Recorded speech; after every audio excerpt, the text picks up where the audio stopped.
Welcome to Sam Gets Schooled, Ep.9. This week I've got another guest, a so-called expert on a topic. Hi, Florence. Hi. How are you doing? I'm fine. How are you, Sam? I'm doing pretty well, yeah. Happy doing my podcast. So it wasn't that long ago that I asked you to come on the show. How'd you get on trying to think up of a topic? Well, you know what? I tried to think of something a bit alternative, but I just have gone with the first thing that seems obvious to me to talk about. Yeah. When do I tell you what it is? All right. Well. In a minute. Hold your horses. So. Okay, I'm holding my horses. They're reined in. Yeah. So for anyone curious, the advice I tend to give people is just something you're passionate about, and something you're fairly knowledgeable about. You know, something you're happy talking about for maybe half an hour. Do you want to break the tension and let me know what it is I'm supposed to be chatting about? Okay. Well, our topic is feminism. Feminism, and is that in the widest term? In the widest term, yeah. So in terms of people's daily experience of sexism, whether that be men or women, the term feminism and why we use the term feminism rather than gender. Well, no, we do use gender equality rather than just egalitarianism. You know, people being equal to one another. Why it is the word feminism. That in terms of violence against women. In terms of austerity in the UK and the impacts of that, pay gap, what else, on a daily basis, the way that kind of women navigate themselves through the world and the misconceptions around feminism and how, it's not just for women, it's about gender equality. And I think a lot of people are reticent to talk about it and to say that they are feminists because they're scared of all of the connotations and stereotypes that the word might have. And so I just think it's always good to talk about it. I was kind of maybe I shouldn't, but no, maybe you should. Maybe I should.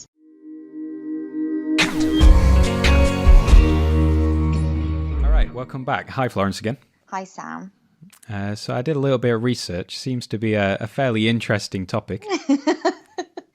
Yeah, just a small one. Yeah, exactly. You got to start easy on me. So I feel bad. Maybe I should have been more specific. No, not at all. I think it's interesting to tackle such big topics, in small spaces, and it's obviously going to limit what we can talk about. Well, it's interesting to see what comes up, isn't it?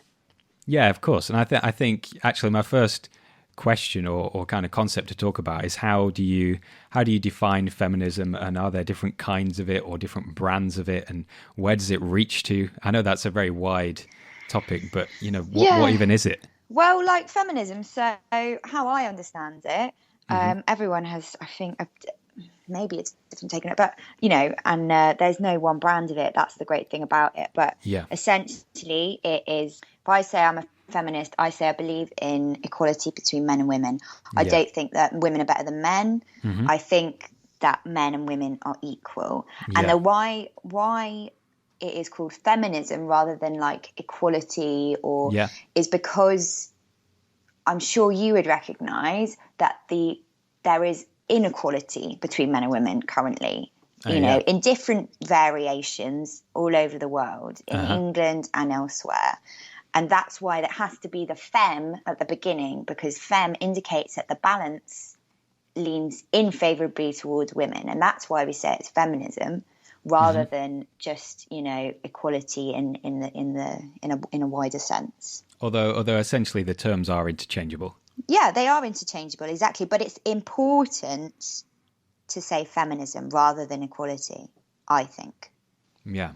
So when you brought up this topic, I think it's a great thing that you did bring it up. But do you think that some people might think of feminism, say, talking to a friend or a group of people about it, and just see it as being maybe an inflammatory topic?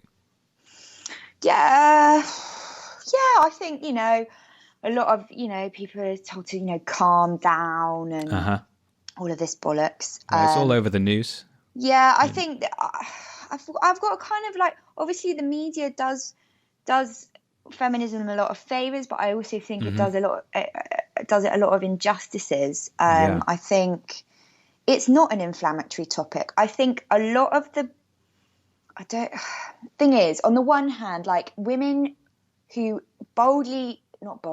women who say they're feminist, who have a kind of a position of power in the media. Yeah. Don't want to name any names. Can make it an inflammatory thing. Obviously, for example, there are 85,000 rapes a year in the UK. That is a massive issue. That is a big problem. Obviously, why shouldn't we become inflamed about, you know what I mean? But like, yeah, I do. But I think that I have encountered that a number of times. If you bring up the word feminism, people get a bit like, ooh, that's a bit much. Should we calm down now? Let's not talk about it. You know what I mean? Yeah. And really, like, I don't see it as, I like to chat about it. You know what I mean? I like talking about it. A lot of people say feminism is a conversation. Yeah, no, I agree as well. And if it becomes what people see as a difficult topic to talk about, then people aren't going to talk about it. And people are going to be afraid to be honest about how they feel about things. And if something is just like something which you can talk about freely in any situation, then that's how things get kind of de-escalated. Also, if people talk about it more, it makes it a lot harder for people who are perpetrating sexism, etc., to get away with it, because other people will just be like, what are you doing? You know what I mean? Like, you can't do that. You can't like slap my ass in the street. You can't I don't know, catcall me, although, you know, obviously that happens like on a daily basis to loads of people. You know, all of that kind of stuff. It's like people just call each other out on it because they are empowered by talking about it to say, actually, no, that's not all right. But how has that changed over time, do you think? Because feminism, I don't think the word was, maybe it did mean the same thing, but I don't think it was heard as being the same thing. How's that changed over time? Because feminism is a pretty old term. Yeah, so like there's different waves as we see it, you know. There was like the suffragettes, and that was like recognizing women as like almost as citizens, as people, because it was, you know, mainly around the right to vote. I don't know if they used the word feminism then, but they definitely did when it came to like the second wave in like the 70s, 60s, 70s. And, you know, feminism was different then because when people say it's not as bad as it was, I would agree with that. But I wouldn't say that to therefore to not talk about it now, not make it an issue now, not keep fighting for you know, equality. But you know, that you had to, for example, I met a woman who tried to buy a washing machine at some point in the 60s, and her husband had to sign for it. She wasn't allowed to buy it without his signature. No, from John Lewis. Great. So like that doesn't happen these days, right? Well, you'd hope so. You'd hope so, but that's what they were dealing with then. You know what I mean? And the pill and contraception and abortion was still illegal, and you know, loads of those different kinds of things, which we kind of take for granted now. Well, it is, but I think it's fair to say we do take it for granted in some cases. Yeah, I mean, when I say I find it, I feel like I have to be very careful when I talk about this stuff. But you know what I mean? Because that, you know, there's so many fine lines. When I mean take for granted, I mean not appreciating the people that have struggled and had to travel to like Mexico to get a backstreet abortion and put their, you know, there's that film Vera about Vera Drake, who was a backstreet abortionist in the 50s. You know, people risk their lives for this kind of stuff. That's what I mean when I say take for. I don't mean take it for granted. Like I feel like I should feel privileged that I can, if I need to have an abortion, you know what I mean? I don't mean it like that. Yeah, it's easy to forget that it was a very, you know, it is fair to say it was quote unquote worse than it is now, but that still doesn't mean it's as good as it should be. Yeah, well, yeah, and you know, 85,000 rapes a year. In 2001, there were something like 66,000 cases of female genital mutilation in the UK. Right. It's heartbreaking. It's and we think that's not our problem. You know what I mean? But it's happening right here, right now. And what I think is a massive issue these days is people go, you know, sexism is a big problem in the UK. And then someone else will go, but hold on a second, we're not getting stoned for committing adultery. You know what I mean? But Laura Bates talks about it a lot, and she's like she started the Everyday Sexism Project, and she basically Rashida Manjud, who leads gender equality in the United Nations. She wrote this report saying that out of all the countries she's visited, Britain has the most pervasive sexism that she's encountered. And like there was absolute uproar because everyone was like, oh my God, what are you talking about? You know, women are getting stoned in the street, people are getting gang raped on street corners in Saudi Arabia, you know what I mean? And what Laura Bates said, which is what I absolutely agree with, is it's like it's not a competition. You know what I mean? Who's to say that there are underground and overground movements in those countries dealing with the issues they're facing? You know what I mean? Yeah. To say that it's not as bad here as it is there is to invalidate all of those 85,000 women who are raped every year. You know what I mean? Like, saying it's ignoring what's happening and not tackling it. Exactly. You know, and you know, tell that to someone who's encountered sexual violence, like they're going to be like, don't care. You know what I mean? Yeah, that is, and I think that we're getting to like a different nuance. When you originally asked that question and you were like, does feminism mean a different thing now? Like, essentially it means the same thing, but we're dealing with different nuances, I think. We're dealing with different problems. Different, same problems, different problems. I think how it's different is that it's Wait, I just want to clarify. It's the same inherent conceptual problem. No, I don't think we're having an argument about this. You know what I mean? We're trying to reach the same end. But what I'm saying is, it's like the nuances are very narrow in a very kind of. It's tricky. You know what I mean? There's a lot of grey areas that need to be kind of really outlined. You know, they're like I was reading this thing. Mm-hmm. And it was like, I think a lot of it now is about perception, you know, e.g. perception of feminism, perception of what's acceptable and perception of what's unacceptable. And like, in terms of violence against women and girls, like, I think it was like 77% of men, hold on. Right. Only 77% of young men agree that having sex with someone who has said no is rape. Right? Okay. That's quite scary. Yeah. You know what I mean? Can I ask what the source is for that? This source. If you can't find it, we'll... No, it's from UK Feminista. Right, okay. And is that a study of their own? Yeah. So that is like a legit... it's a legit...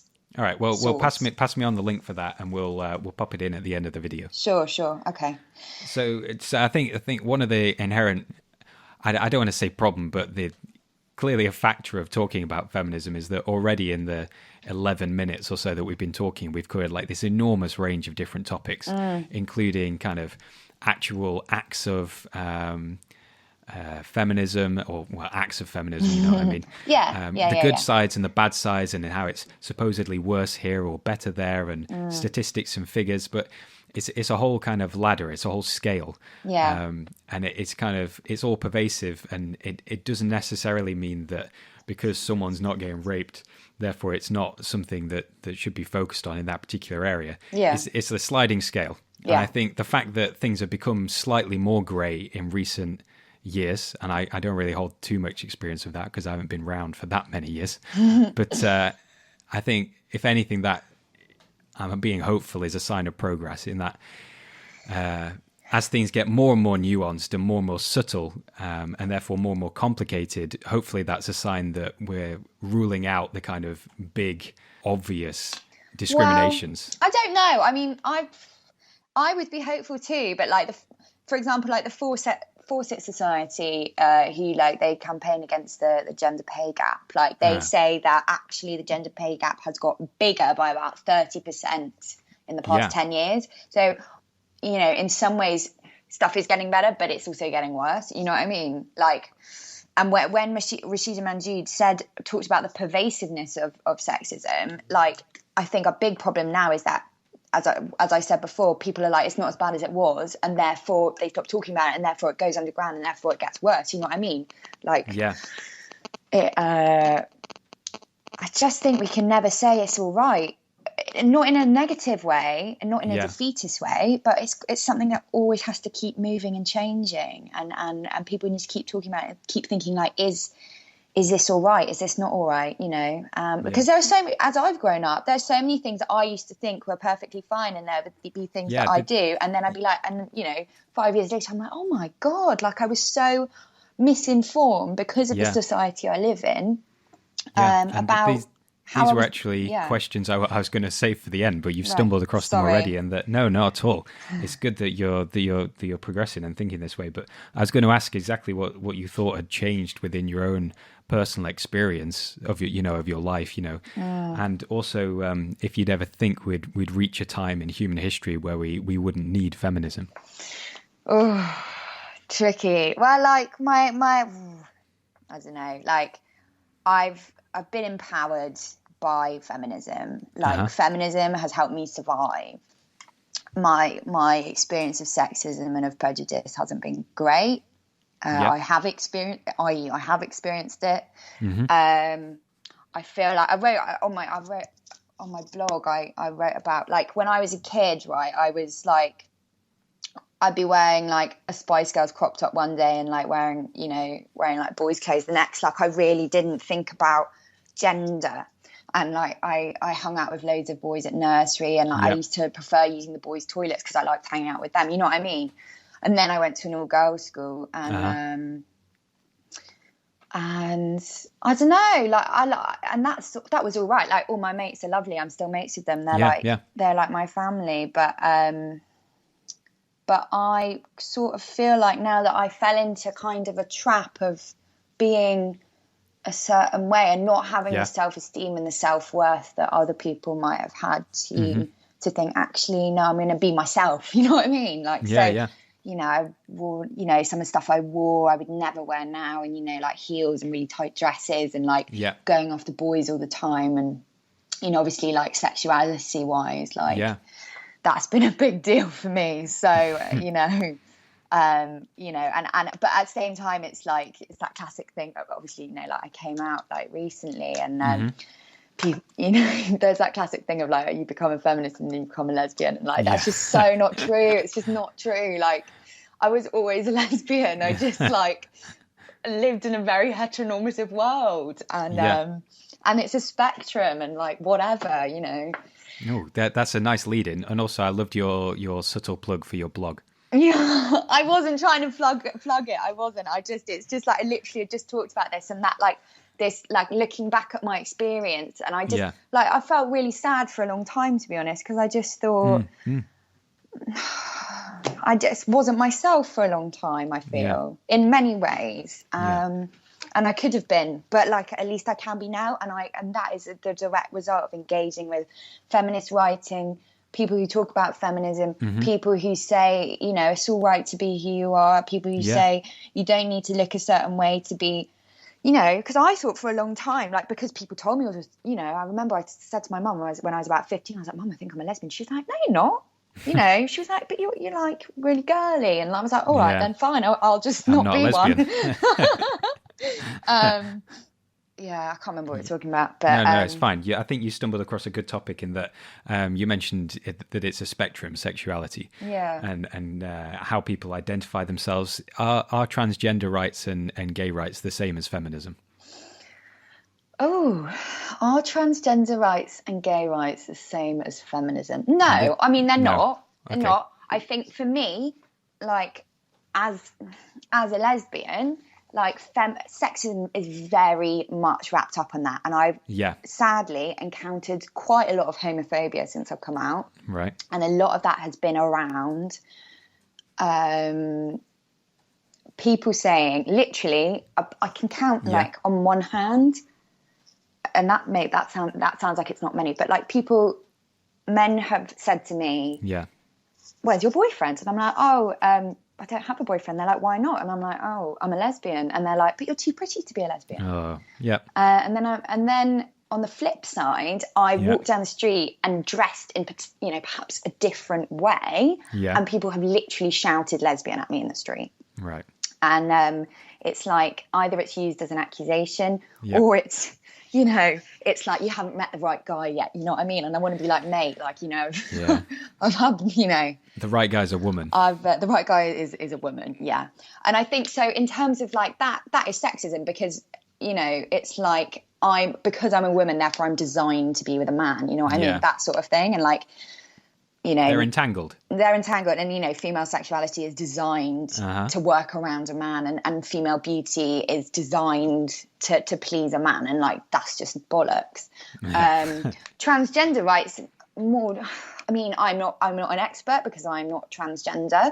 I have transgender friends, and I mean, you know, some of the bravest people I've met, because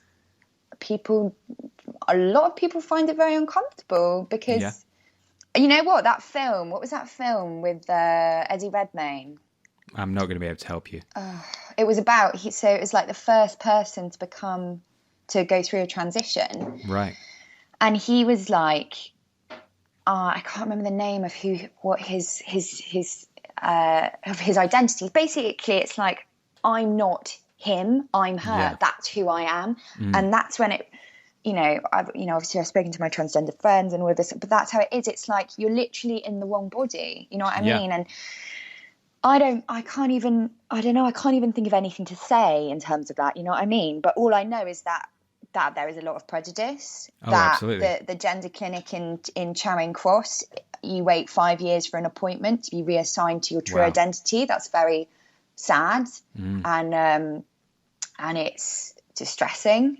And you know, I worked in a mental health company, in a like a cooperative for a while, and you know, and there's a big issue around mental health and transgender, and people kind of think transgender is like a mental health issue. Yeah, I think it's technically classified as one, which is very worrying, I think, because, you know, because it's like when people used to say that homosexuality was a mental health problem, you know, something that could be kind of cured with something that's wrong with you. Exactly, it's defective. An illness. I mean, a certain family member, when I came out, and then another family member of mine came out as well, and they literally went, "Where did I go wrong?" You know what I mean? As if we're like defective. You know what I mean? Yeah, it's that kind of thing. Yeah, I mean, so you're talking about transgender. Yeah, whether or not. So I spoke to my transgender friend, and she said, obviously, there are inherent issues. Yeah. Not inherent issues. What do I mean? Like, it's very difficult realizing you're in the wrong body and that actually you are not in the gender that you are. You know what I mean? Yeah, and also quite difficult, I imagine. Well, I don't have to imagine. Difficult to try and not sympathize for, but to understand where someone is or how to feel if you haven't experienced it. Yeah, absolutely. You know, just like people. You know, just like men wouldn't understand what it's like to might not understand what it's like to be a woman, just like I can't understand what it's like to be a man. You know what I mean? It's simple as that. It's just your sum of your experience. But we're all people, you know what I mean? Like our gender comes second. The fact that we are people and our personalities and all the different things that make us people are the thing that should be looked at first. And that's essentially what I think. But in terms of the mental health issue, like, I don't think realizing you're in the wrong body means that you're mentally unwell. I think going through a transition and receiving a huge amount of abuse from society, which I'm afraid at the moment is inevitable. I haven't met a transgender person that hasn't experienced horrific abuse. Yeah. So the two are related in that if you're going through it, you might end up going through a certain amount of emotional or mental trauma, even, you know, through the difficult process of maybe realizing or obviously the external stress and pressure or just plain abuse that can be thrown at you because of the process and the difficult decisions and discovery that you're having to go through. Yeah. But you know, the process could be without any of those effects if we could make it that way. It's not inherent. No, it's not, exactly. If we were, you know, your question before, which was, will there ever be a time when... It's a tough one, I know. I hope so. I don't know. Like, I hope so. I feel like there's a nice new wave of feminism around. I guess it must be like the fourth wave. Is someone keeping track? I'm keeping track, definitely. Okay, it's definitely happening. You know, there's amazing stuff going on. But I think, as I said, it can always be better. It can always be better. I'm a feminist perfectionist. Like, it can always be better for me. All right. So I think there's something we touched on just slightly in the introduction is you mentioned the word stereotype. Mm-hmm. And I think that's an interesting topic to talk about in this, because stereotypes are developed by a lot of different aspects. But I think a key thing is that a stereotype in some ways is like an averaging together, or the extremes of some kind of personality or anything which goes to make a certain kind of thing or person. And that's a lot of that's controlled by the media and what people are exposed to. You know, if the sum of people's experiences of anything, including, let's say, a gay person, is from the media or from TV or what they read about what this kind, quote unquote, of people are like or what they do. Yeah, don't even get me started on like gay equality, you know, people with representation of the LGBT community in television programs. Yeah. That's another topic, but yeah, carry on. But anyway, so if someone's some aggregate knowledge and experience of something is fed through this, then you can't really blame them for having the kind of opinions they have based on that information. I'm not saying it's right to have those opinions or that they shouldn't seek out better ones. But yeah. Go on. Yeah, I know that was slightly. Wait, what do you mean? So you mean like there is a certain stereotypes perpetrated in the media? Yeah. For like who? All I'm saying is that if you asked an average member of the public to describe the stereotype of a feminist. Of a feminist, right, yeah. So it would be like angry bra-burning man-hater. Yeah, and they'd get a lot of that information from what they'd been told about what people are like, not necessarily their actual genuine experience of it. And to some degree, I'm not saying it's right for them to hold that opinion or that knowledge, but that to some extent that has been fed to them. Yeah. Is that fair? I mean, it's just a societal construct, and that's why feminism is so important, because it breaks that down in a positive way. So I know that was a really long introduction to this idea, but essentially what I'm getting at is like commercialization of feminism and how it's now very much being used. You can't be, say, a woman in the media, I don't think, without being a feminist. You can't be a woman in the media without being a feminist. I think if you look at artists or music artists, Beyonce, right? Let's talk about Beyonce. She emblazoned the word feminism behind one of her recent concerts. Mm-hmm. And obviously I think that was done for commercial reasons. But is that a bad thing? That's my question. Well, I mean, Beyonce is a difficult one, actually. I think that's a really, really strong example. Yeah, well, I went to a talk on Beyonce, actually. It was called, it was a talk at King's College London. It was this professor was talking about Beyonce, and like on the one hand, she empowers black women and represents the black community, but at the same time in like e.g. in her L'Oreal campaign, she's massively like, her skin is like white, you know what I mean? White, like she's almost looks white, you know what I mean? And so she has so many different looks and guises, because she's an artist, and that's what, artists reinvent themselves. That's, you know what I mean? And so if any culture has a representation in the mainstream media, someone they can identify with, someone who they feel passionate about, that's great. And I find it hard to find that line where it's great if you want to talk about a role model or representation. It's great for her to represent black people, but at the same time, if she then goes ahead and flaunts kind of opposite opinions of that, say through the L'Oreal campaign or anything like that. Yeah, I mean, I find that difficult. Yeah, suddenly you're taking that.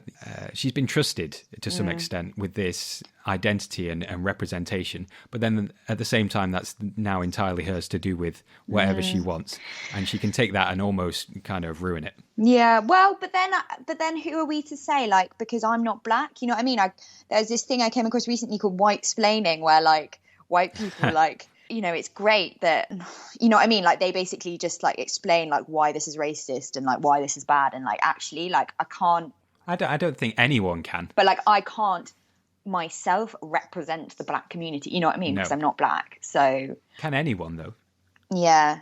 And anyone. But in terms of feminism, I was talking about this with someone recently, actually, and because there was that whole thing of Kim Kardashian being naked on Instagram and saying she was empowered. I was going to bring that up as well. Yeah, and to be honest, like, if I'm being 100% honest, like, I was like, fuck's sake. Like, men don't get congratulated for posting a naked picture of themselves and being empowered. Yeah. But then I was speaking to someone about it, and she was like, but if that's her being empowered, then that's her being empowered and that's her choice. Like, there isn't one brand. As I said before, like, the beauty of feminism is there's not one brand of it.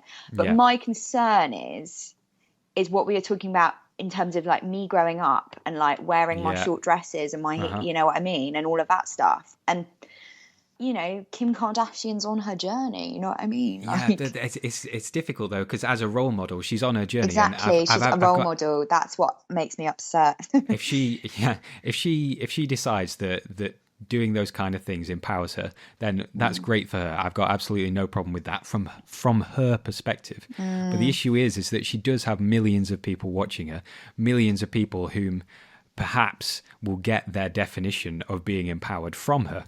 And therefore will believe that her journey and the way she acts is the way to be empowered, and therefore that, you know, it'll be defined by them. And that's exactly the same thing as what you were saying before. That's indoctrination. And I think my problem as well is that she has a lot of young followers, and, like, the sexualization of children basically is, you know, a massive problem. Rihanna said something similar in that, you know, she has a lot of, like, explicit and, like, songs and, like, really sexually charged videos and all this kind of stuff, and she has a lot of young audiences as well. She was quoted as saying, "I'm not a role model." You can't decide that's something you can't decide not to be if you're in the public eye. Well, that's my opinion anyway. I know it is, and I don't really know what to do about it. I don't have the answer to it, to be honest. I don't really know. I'd be surprised if you did. I wish I did. It would be great, but it's something that stresses me out, to be honest, because I'm like, I was one of those 12-year-old girls that thought she was a lot older than she was, you know, like, and I look back and I'm like, oh shit, that's really sad. I wish I had a childhood, you know, like, but that's what I was sold. That's the image I was sold. That's, you know, well, you know, there was like S Club Juniors that were like sort of like remember. 9-year-old lip gloss wearers. Like that's so weird when you think about it. So weird. Absolutely. And like they were all like talking about, like, singing about their boyfriends and stuff, and, like, you know, it was like it's like being medieval. You know, like those like Renaissance paintings of, like, Elizabeth, the like Elizabethan paintings where, like, the children are just tiny adults, and it looks really weird. They're just miniaturized. Like adults. That's what it's like. That's what it's like. It's just weird. Yeah, and it's that's done by, and we're not talking about the painting now, but that's done by the adults and the people. Exactly. You know, it's not done by the kids. It's not how they are or how they want to behave. You know, when you ask like you know, a 9-year-old boy or girl, you know, have you got a girlfriend yet? Or have you got a boyfriend yet? Oh, and it's all so cute. And it is fun and games, but I think there's no direct harm maybe in that. But if it's repeated and, you know, extended across so many different areas of society and idolized in TV and all kinds of stuff. Of course, you know, kids are just learning machines. That's what they're going to do. Yeah, that's super, super, like, absorbent. A sponge, yeah. Kids are sponge. Yeah. I know. All right, let's gear this up. We're getting towards the end. I've got one more question, and then we've got our final little section of the show that I haven't told you about. Oh, okay. All right. So my last question, and you're going to have to forgive me for this, but I think it's going to be a good one to end on. Right. Why do you think men should care about feminism? I think men should care about feminism because feminism affects men in a positive way. Economically, society will be better. I should care because the country will be stronger. The country, well, I mean, I don't really care about money. I'm like super anti-capitalist, but whatever. Like, if we harnessed women's skills in the job market, we could be making £23 billion more. Than we currently are, but because of austerity measures, we're getting political. We're getting political, babe. Yeah, more and more women are having to give up work because they can't afford childcare. So men have to work harder. I don't think it's easy being a man either. You know what I mean? I don't think it's. What do you think, Sam? Do you think it's easy being a man? I don't think it's easy being anyone. Exactly. That's the point. But I think that might be what people are afraid of, what potentially feminists or feminism is saying. Yeah. And maybe to some extent it is. Maybe it is saying it's harder to be a woman than it is to be a man. But I was guilty in the past of being not directly offended, but maybe threatened by that, by saying, women have it so hard. I often heard that as being, men have it so easy. I don't think men have it easy. No, and I mistook those two things. I mistook that one statement meaning the other, and I, to some extent, didn't agree with that, and maybe, let's be honest, resented that at one point in time. But you've got to come round. Wouldn't you prefer to be in an equal partnership with somebody? Wouldn't you prefer to meet anyone, whatever gender they are, and know that you're on an equal level to them? Yeah, of course. Whoever you are, I think that's the best thing. But, I mean, to be honest, actually, I haven't really answered your question, and I don't really know. I just know that it's better for women, and I think men should care about that. I think that's the perfect answer. Yeah, I mean, it's like simple human. I think, right, okay, I don't think, you know what? That's the thing as well. I don't think it's like, why should men want to be feminist? I think why should people want to be feminist? Personally, I think if you're saying you're not a feminist, you're saying you don't care about those 85,000 women that are raped every year. You don't care that the pay gap is getting bigger. You don't care. You are ignoring the problem. You're ignoring your fellow human being. And I think. Yeah, I think if you say you're not a feminist, then either you're totally without any kind of empathy, or you're not totally without. Yeah, you're not totally without any kind of empathy. I wouldn't say that. Like, people have a choice. Like, you can choose not to be a feminist. Cool, whatever. I don't want to know you, but whatever. But I think inherently feminism is say we scaled back the definition of feminism to issues which only affected women, which I'm not saying it is, then, therefore, as a man, I'm not maybe directly affected by any of them. But that doesn't mean I shouldn't care about it. There are other people out there in the world, and I should, and I think everyone should care about other people in the world other than themselves. It doesn't have to be about being some active member or being holding all these complicated views on all these complicated topics. If you believe in kind of basic human like decency and being good to people, then I think that's kind of the basis and the core of what any kind of movement like feminism is. Exactly. And like, feminism doesn't mean going on marches and signing petitions and being noisy and shouting and being angry and aggressive. Like, that is not what I see feminism as. Like, feminism is wanting equality between men and women, recognizing that women are often treated, are often discriminated against because of their gender. We haven't really talked about pregnancy and maternity leave and all of that kind of stuff, and nuclear families, and which I could go on forever about. But that is essentially what it is. It's not. I just think people think it's like a scary thing, and it's just not. Good. Yeah, I like how you round that off. It doesn't have to be scary. No, it doesn't have to be scary. Yeah. All right. So we're going to move on to scared of feminism. Okay. I might put that at the start. Okay. Great. So this last little section of the show, I change it up each week. But essentially, all I've done, this is going to be a little bit of a test for you. Oh, my God. Okay. And all I've done, right, is I've Googled the word feminism. Right. And then I've clicked on the filter, and I want to look at news for feminism, right? Right. Okay. I want you to tell me what I can look at the top few posts, and I can see that there's a bit of a theme running through kind of hot topics to do with feminism at the moment. And all I want you to do, Florence, is tell me what that theme is. Oh my God. Is it? I'll give you an extra clue. We've already kind of touched on it. Is it Rashida Manjud? No, I'm afraid. Rashida Manjud. No, I don't think he's featuring. Is it the Brexit? No. Oh, that's probably going to affect women, isn't it? Is it austerity? It's no. We've it's to do with celebrities, as is all news these days. Oh, is it Kim Kardashian?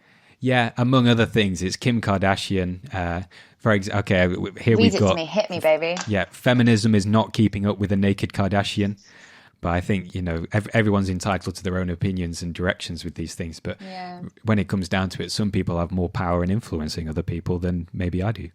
We live in like a capitalist world. Like everyone's going to try and make money out of something. And feminism, thank God, is quite trendy at the moment. So, of course, people are going to jump on it. And like if they do, it's spreading the word a bit further and making people talk. You know what I mean? It's like stimulating the discussion. It's stimulating the conversation and like being a catalyst for it. So, yeah, it's quite shit that people are trying to make money out of like women suffering and inequality and all of the connotations of feminism and all that stuff. But like... Yeah, I think I'd agree with you there. I mean, with any topic, especially when it becomes popular, there's always people on different sides of fences and people commercializing it and people using it in the right and wrong way. But I think you've just got to rock the boat. Exactly. The worst thing you can do is sit there and be like, that's not the right type of feminism, I'm afraid. Sorry. And then like go and do nothing. You know what I mean? Yeah. I think with all change comes turmoil. Yeah. Ooh, there you go, Sam. All right, I think we're going to wrap it up there unless you have any other finishing thoughts. No, mate, I think you've bled me dry. I'm not sure that's possible. No, to be fair, it's not. Like, I could go on for hours, maybe. All right, so let's wrap it up. Thanks very, very much to Florence for coming on. Oh, Probably thanks, the coolest Sam. person I know. Really? Yeah, absolutely. Oh, no way. Do you say that to everyone? I haven't listened to other podcasts. Maybe don't listen to the other podcasts. So we're going to say thanks very much to Flo. We're going to say thanks very much to everyone who's tuned in. Next week is going to be the last episode of Sam Gets Schooled. No, why? What are you going to do next, babe? Well, exactly. That's the big question. We'll do a reveal. Oh my God. Okay. Yeah. All right. So thanks very much, everyone, and bye-bye.